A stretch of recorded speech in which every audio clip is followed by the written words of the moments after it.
Good morning students, welcome back to your video lectures. कैसे हैं आप सब। हम बात करें स्टैंडर्ड 8 का चैप्टर 4 की जेंडर एंड सेक्स क्या टॉपिक की बात करेंगे, जो कि आपकी आखिरी टॉपिक है। उसके बाद आपका नया चैप्टर स्टार्ट होगा सिंथेटिक मटेरियल्स। हमने अब तक ग्लैंड्स के बारे में पढ़ लिया था, एंडोक्राइन ग्लैंड्स के बारे में। इस चैप्टर में हमारे लिए दो इंपॉर्टेंट ग्लैंड्स थे, मेल्स में टेस्टिस और फीमेल्स में ओवेरीज। वो स्पर्म और ओवा के अलावा क्या प्रोड्यूस करते हैं, उनका एक हार्मोन प्रोड्यूस करते हैं जिसका नाम है टेस्टोस्टेरोन मेल में और एस्ट्रोजन और प्रोजेस्टेरोन फीमेल्स में, राइट। अब आगे बढ़ते हैं जेंडर एंड सेक्स में। तो सेक्स जो होता है वो नेचुरली डिसाइड होता है, राइट। हम अपने हिसाब से सेक्स चूज नहीं कर सकते कि अगर पेट के अंदर बच्चा है तो वो लड़का ही निकलेगा। दैट इज सिलेक्टेड नेचुरली, लड़का या लड़की हो सकता है। That is not in our hands. Gender क्या होता है, मेल और फीमेल का होता है, जो हम फॉर्म में फील करते हैं, राइट, जो हम लोग डिस्क्राइब करते हैं। Though the word sex and gender are sometimes used interchangeably, sex is determined in nature while gender is a social और cultural concept. सेक्स जो होता है लड़के लड़की का, कि ये लड़का बनेगी, पेट में से लड़का निकलेगा माँ के, या फिर लड़के निकलेगा, that is in nature's hand, वो हमारे हाथ में नहीं है, राइट।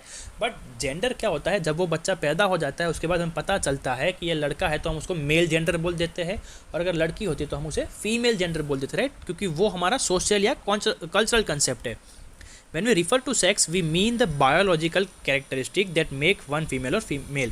अगर हम सेक्स की बात कर रहे हैं तो हम किसे मेल बोलेंगे जिसके पास मेल के रिप्रोडक्टिव सिस्टम के ऑर्गन्स है, और किसे हम फीमेल बोलेंगे तो जिसके पास फीमेल रिप्रोडक्टिव ऑर्गन्स है, right. On the other hand when we speak of gender we mean the characteristic of people associated with being male और फीमेल। और हम जब जेंडर की बात करते हैं तो क्या बोलते हैं, उसकी कैरेक्टरिस्टिक कैसी है, राइट। कभी कभी कुछ लड़के लड़कियाँ जैसे होते हैं, राइट, थोड़े से ढीले से होते, रोने लगते हैं, और कभी कभी कुछ लड़कियाँ होती है वो लड़कों जैसी होती है, एकदम मार धाड़ करती रहती है, तो हमें लगता है कि ये लड़की है लड़का है, राइट। तो वो हम अपने हिसाब से सेट करते हैं, वो जेंडर होता है, राइट, क्योंकि उसकी कैरेक्टरिस्टिक ऐसी होती है, राइट। उसके साथ सेक्स का कोई भी रिलेशन नहीं होता है। जेंडर हम हमारे कल्चरल या फिर सोशल कॉन्सेप्ट के लिए यूज़ करते हैं, जबकि सेक्स जो है वो हमारे हाथ में नहीं है, वो नेचुरल डिसाइड करता है। जब स्पर्म और ओवा जो होते हैं वो फ्यूज़ होते हैं तो वो लड़का बनेगा या लड़की बनेगा, that is not in our hand. वो बॉडी के अंदर जो बनेगा और बाहर निकलेगा वही होगा, right. Since gender difference are a social और cultural concept they vary from one society to another. अब अलग अलग सोसाइटी में जेंडर्स को लेके अलग अलग मान्यता है, right. They also change with time, और समय के साथ कुछ लोग इसके बदलते रहते हैं। जैसे एग्जांपल में पुराने ज़माने में आपको पता है क्या होता था, लेडीज़ लोग को बहुत कुछ नहीं करने दिया जाता था, राइट, बहुत रेस्ट्रिक्शंस थे। और अभी जब आप देखोगे तो जेंडर्स में इक्वालिटी आ गई है, उसी की हम बात कर रहे हैं। तो क्या हुआ था, for example when way back in 1840s and 50s when Florence Nightingale wanted to serve the sick, her family was horrified. At that time no decent woman became a nurse, and now nursing by and large is seen as an feminine profession. क्या था, जब 1850 के दशक में एक ladies थी जिसका नाम था फ्लोरेंस नाइटिंगेल। 1840s में भी एक फ्लू फटा था, राइट, स्पेनिश फ्लू जिसका नाम था। तब उसको क्या करना था, बीमार लोगों की सेवा करनी थी। तो उसके घर वालों को डर लग गया कि ये कैसी बातें कर रही है, लड़की होकर ये सब काम कैसे करेगी। कब, 1840s या 50s में, कि जो बीमार है उसको सर्व करना या फिर उसकी देखभाल करना तो डॉक्टर्स जो मेल होते हैं, लड़के होते हैं, उनका काम है, तो लड़के होकर कैसे करेगी। लेकिन अब समय बदल गया है। अब हम जब नर्स की बात करते हैं तो हमारे दिमाग में सिर्फ लेडीज़ आती है, राइट। बॉयज़ हमारे कभी सोचते ही नहीं है कि लेडीज़ नर्स ही होती है, लड़का नर्स नहीं हो सकता, राइट। तो ये कितना टाइम बदल गया है, जेंडर के साथ उसका रोल भी बदल गया। 1840s में जब लड़कियाँ ये सब नहीं करती थी, और आज जब हम नर्स सिर्फ नाम लेते हैं तो हमारे दिमाग में एक इमेज आ जाता है कि लेडीज़ ही होगी, राइट। तो ये टाइम के साथ वो बदल गया, राइट। तो ये पहले के ज़माने में था। अब एक और ऐसी चीज़ हुई थी, similarly Elizabeth Blackwell the first women doctor had to overcome a great deal of resistance in order to study medicine. जो विश्व की पहली महिला डॉक्टर थी एलिजाबेथ ब्लैकवेल, उन्हें डॉक्टरी पढ़ने के लिए भी बहुत सारी तकलीफ़ें झेलनी पड़ी थी, सोसाइटी, घर वाले, ठीक है, कि लड़की होकर डॉक्टर कैसे बनेगी।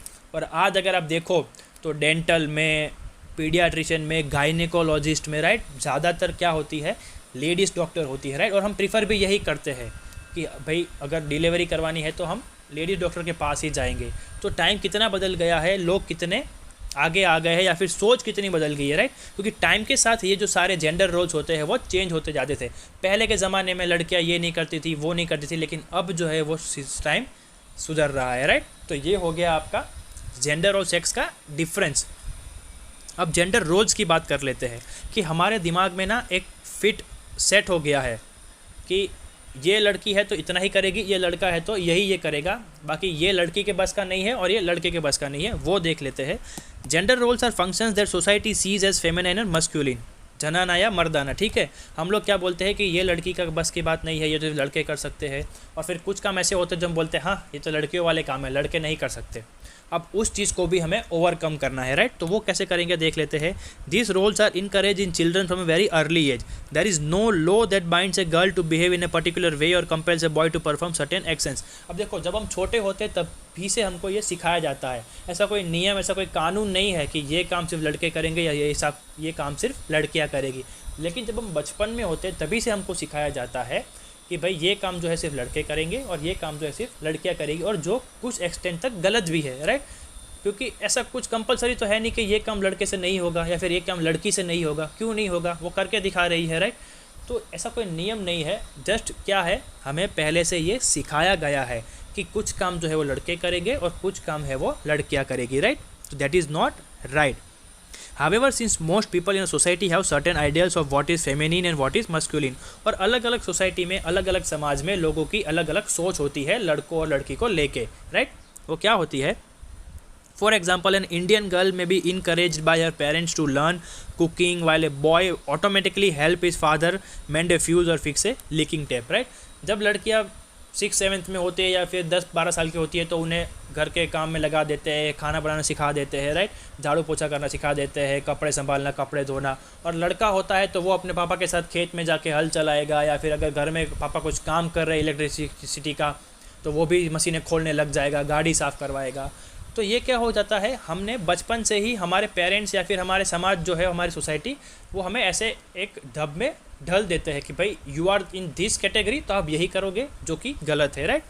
और फिर इसी हिसाब से हम लोग हमारा प्रोफेशन भी चूज़ करते हैं, और इस चीज़ का इम्पैक्ट हमारे माइंड के ऊपर इतना रहता है कि हम इसके बाहर नहीं आ सकते।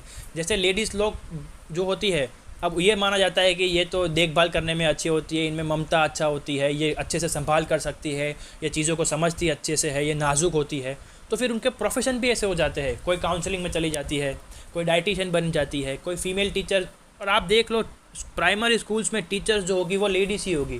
क्यों? क्योंकि हमको पहले से ही ये सिखाया गया है कि बच्चों को समझने में सिर्फ लेडीज़ ही एक्सपर्ट होती है, जो कि कुछ एक्सटेंट तक गलत है, बट हमारी सोसाइटी ने ये बना दिया है। अब उसी हाथ पे लड़कों का देख लो, बचपन से ही बोल देते कि मर्द होते हैं बच्चे तो टफ होते हैं, मजबूत होते हैं, रोते नहीं है, तो बड़े होकर सारे जो मर्दाना काम होते हैं वो लड़के करेंगे। आर्मी में लड़के जाएंगे, मारा मारी लड़के करेंगे, नेवी में लड़के जाएंगे, एयरफोर्स में लड़के जाएंगे, राइट। तो ये सारे काम जो है वो हम बचपन से ही सोच लेते हैं कि हम तो लड़के हैं, हमारे लिए ये काम फिक्स है। किसने बोला लेडीज़ लोग आर्मी नहीं ज्वाइन कर सकती? किसने बोला लड़के लोग जो है वो प्राइमरी टीचर्स के स्कूल टीचर्स नहीं बन सकते? ऐसा कोई रूल तो नहीं है, बट क्या होता है, बचपन से ही हमारी माइंडसेट को ये बताया जाता है, हमें ये सिखाया जाता है कि लड़का है तो इतना करेगा और लड़की है तो इतना करेगी, राइट। जो कि अब एक एक्सटेंट के बाद गलत है। आप समझाइए उसको कि ये होता है, बट आपको यही करना है और कुछ नहीं करना है, ये बोलना गलत है, राइट। अब टैबू क्या होता है वो देख लेते हैं। टैबू एक हमारी सोच है, जो हमने अभी बात की कि भाई कुछ समाज में लड़कियां और लड़के कुछ काम नहीं करते, चाहे ज़माना जितना भी ओपन हो जाए, ज़माना जितना भी आगे फॉरवर्ड बढ़ जाए, लेकिन कुछ समाज वाले जो है वो अपने लड़के लड़कियों को कुछ चीज़ें नहीं करने देते, right. That is called taboo. अब उसके एग्जाम्पल देख लेते हैं। जैसे कि 1856 में एक एक्ट पास हुआ था कि विडो का रीमैरिज हो सकता है। तो विडो क्या होता है, तो विधवा औरत जिसका हस्बैंड मर जाता है, और अगर वो लड़की अभी भी थोड़ी बहुत, मतलब देखो एक एज होती है जब आपको किसी की ज़रूरत रहती है, राइट, 35 या 40 तक। ऐसा नहीं है कि 40 के बाद शादी नहीं कर सकते, लेकिन अगर आप यंग हो, मान लो कि अभी अभी शादी हुई है, ठीक है, 1-2 साल हो गए हो और हस्बैंड मर जाता है या फिर वाइफ मर जाती है, तो पहले के ज़माने में क्या नियम था 1856 से पहले इंडिया में, कि वो दूसरी शादी नहीं करेंगे, राइट। अगर आपका हस्बैंड मर गया है तो आप आजीवन विडो रहेगी, आप आजीवन उसकी विधवा रहेगी। क्यों?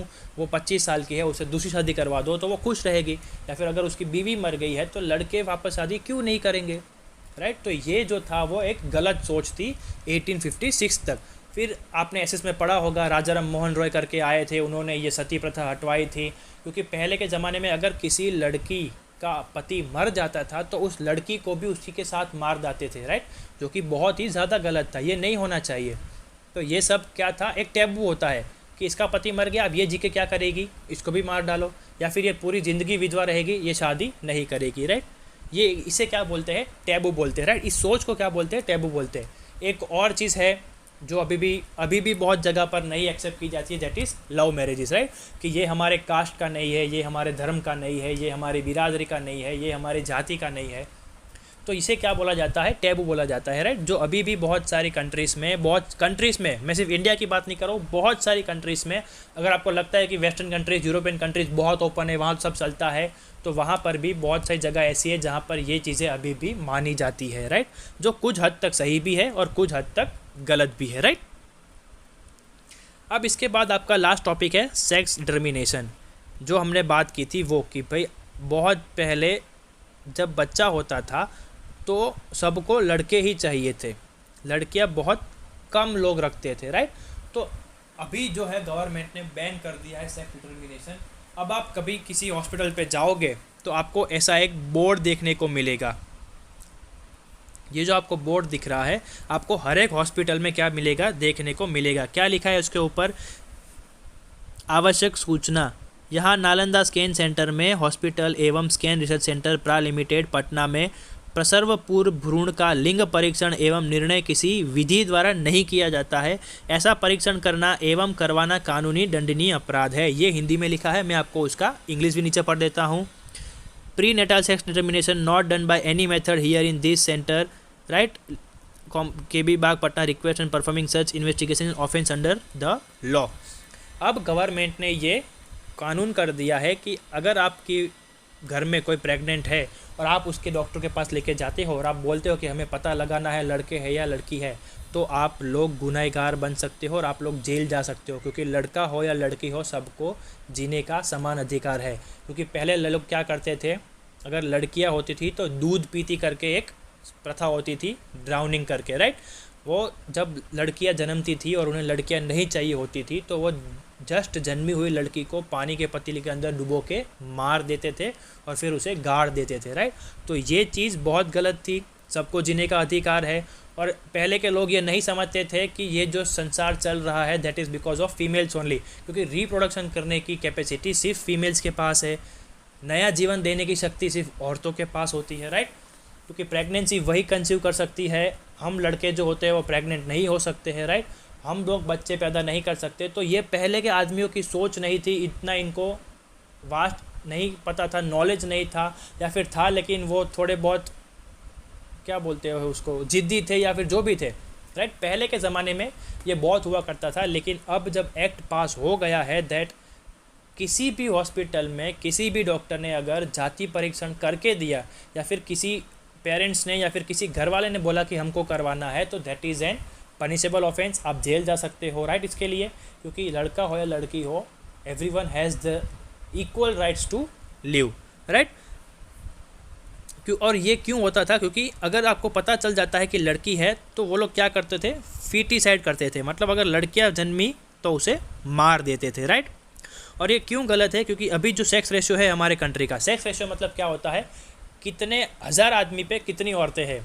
एक एरिया लिया जाता है, फिर उसमें काउंट किया जाता है कि अगर इस एरिया में 1000 पुरुष है, 1000 मेल्स है, राइट, तो उनके सामने फीमेल्स कितनी है। तो इंडिया का सेक्स रेशियो कितना है, 933 to 1000। हर 1000 पुरुषों के लिए 933 लड़कियां है, मतलब कि हमारे पास 64 लड़कियां कम है हर एक लड़के के लिए, right. If we are 1000 boys we only have 933 girls. ये हमारा सेक्स रेशियो है, जो कि इक्वल होना चाहिए या उससे ज़्यादा होना चाहिए।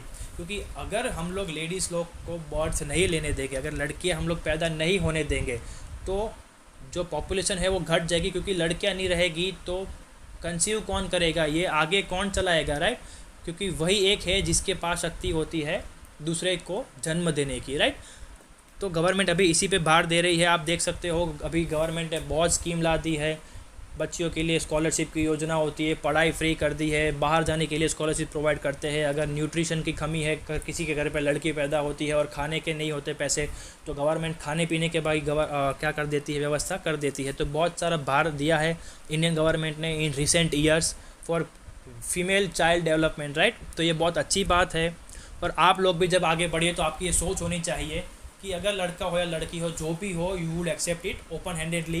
क्योंकि अगर आपकी सोच भी पहले के ज़माने जैसी रह गई तो कोई फ़ायदा नहीं रहेगा आपकी इतनी पढ़ाई की, आपके पेरेंट्स के इतने संस्कार की, क्योंकि everyone needs to live, right.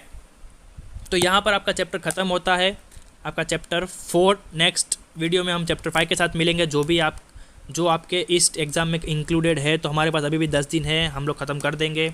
आप लोग होमवर्क करते रहिए, मुझे भेजते रहिए। तब तक मिलते हैं अगले वीडियो में। Take care, good bye.